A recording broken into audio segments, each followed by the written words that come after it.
বাংলাদেশে মহান বিজয় দিবস উদযাপন করেছে Bangladesh welfare association north Lincolnshire. দিবসটি উপলক্ষে স্থানীয় একটি হলে আলোচনা সভার আয়োজন করা হয়।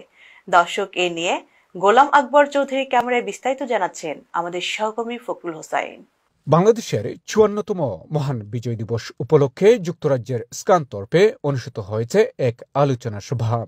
রোববার বাংলাদেশ ওয়েলফেয়ার অ্যাসোসিয়েশন নর্থ লিংকনশায়ারের আয়োজনে তাদের নিজস্ব ভবনে অনুষ্ঠিত এই আলোচনা সভায় সভাপতিত্ব করেন সংগঠনের চেয়ারপারসন এ কে শরীফুদ্দিন।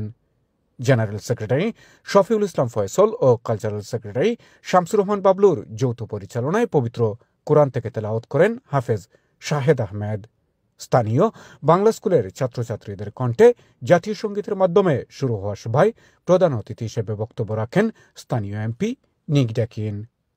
কাউন্সিল লিডার রবু আলতাম, কমিউনিটি নেতা মুজিবুর রহমান, কাউন্সিলর মাসুক আলী, মুক্তিযোদ্ধা ইফতেয়ার উদ্দিন, রজিউর রহমান মর্তুজা, জাহাঙ্গীর চৌধুরী, আব্দুল মোহিত গাজী, আবুল কাশেম খান, আব্দুল নূর, আব্দুল মুসব্বির, ইশফাক আহমেদ, নুরুল আমিন তারেক, অ্যাকাউন্টেন্ট জিয়াউল হক বিফুল, মখলিসুর রহমান ও মহসিন খান সহ আরও অনেকেই।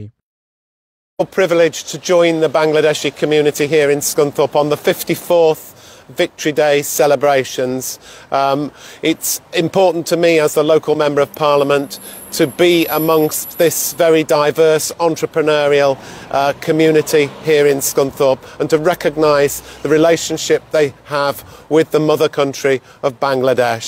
So it's been a great pleasure to be in Scunthorpe today, commemorating the 54th anniversary of Victory Day in Bangladesh, and particularly to be with our great friends from the Bangladeshi Welfare Association and throughout all of the Bangladeshi community here in Scunthorpe.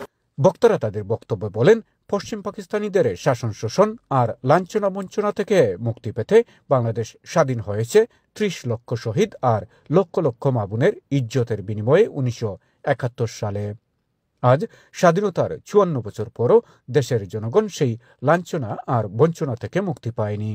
জনগণ পারেনি স্বাধীনতার প্রকৃত স্বাদ নিতে। আমরা সবাই এখানে একত্রিত হয়েছি বাংলাদেশের জন্য, যারা প্রাণ দিয়েছেন তাদের জন্য আমরা দোয়া করেছি এবং বাংলাদেশ বাংলাদেশ ওয়েলফেয়ার নতুন একটা ভবন কিনেছে, সেই উদ্দেশ্যে আমরা অনেক কিছু কাজ করেছি। মাসে আমরা শ্রদ্ধার সাথে স্মরণ করি যাদের রক্তের বিনিময়ে আমরা বাংলা নামের একটি দেশ পেয়েছি, এবং আজকে এই বিজয়ের দিনে আমরা খুবই আনন্দিত। আজকে আমাদের নিজস্ব সেন্টারে আজকে আমরা বিজয় দিবস পালন করতে পেরেছি। আমি ধন্যবাদ যারাই এই বিল্ডিং করার জন্য সহযোগিতা করেছেন। আমরা আশা করব ওনারা কন্টিনিউ ওনাদের সহযোগিতার হাত অব্যাহত রাখবেন।